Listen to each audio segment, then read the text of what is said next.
అండి. Welcome to our channel. నేను అమ్మవారి గురించి చెప్తానని చెప్పాను గదండీ! ఇక్కడ తోటలోనే లక్ష సన్నిధానంకు దారి అని ఉంటుంది.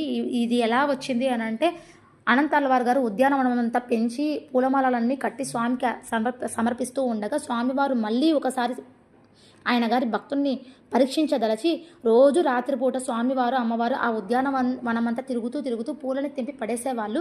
మరుసటి రోజు ఈయన చూస్తుండగా పూలన్నీ ఎవరు తెంపేశారు, ఇలా చూస్తూ ఒకరోజు కాపు కాసాను ఉండండి అని చెప్పేసి ఒకరోజు రాత్రిపూట కాపు కాశారు.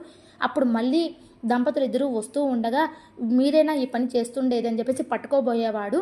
అప్పుడు స్వామివారు తప్పించుకున్నారు. అమ్మవారైతే దొరికిపోయారండి. ఈయన ఉత్తరీయానికి బంధింపబడింది. ఒక చెట్టుకైతే ఆమెను కట్టేశారు. మరుసటి రోజు పొద్దున్నే గర్భగుడిలో ఉన్న స్వామి వక్షస్థలం మీద లక్ష్మీదేవి లేదండి.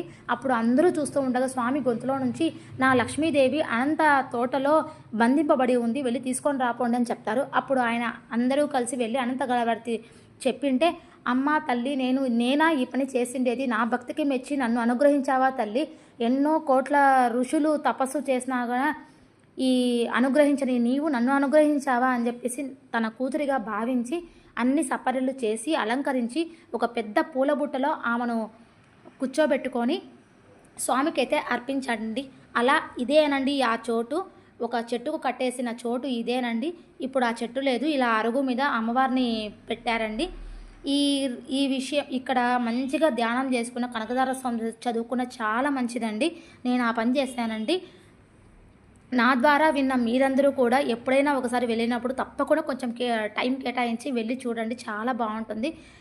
ఈ విషయం ఎంతోమంది చెప్పే ఉంటారండి.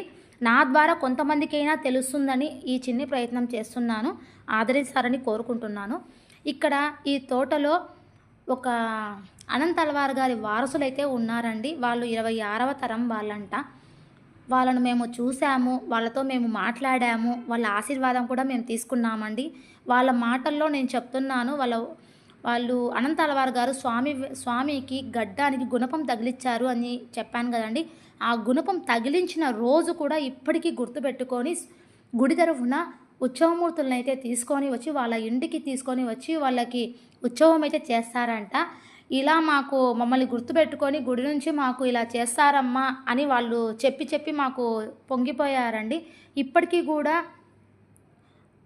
అవ్యక్త రూపంలో స్వామివారు, అమ్మవారు ఇద్దరు ఇలా తిరుగుతూ ఉంటారంట అని కూడా చెప్పారండి.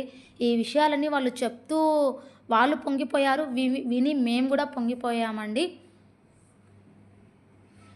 ఇక్కడంతా తులసివనం కూడా చాలా బాగుంది. ఇందాక చూపించాను కదా, ఆ తులసివనంలో శ్రీ మహావిష్ణువు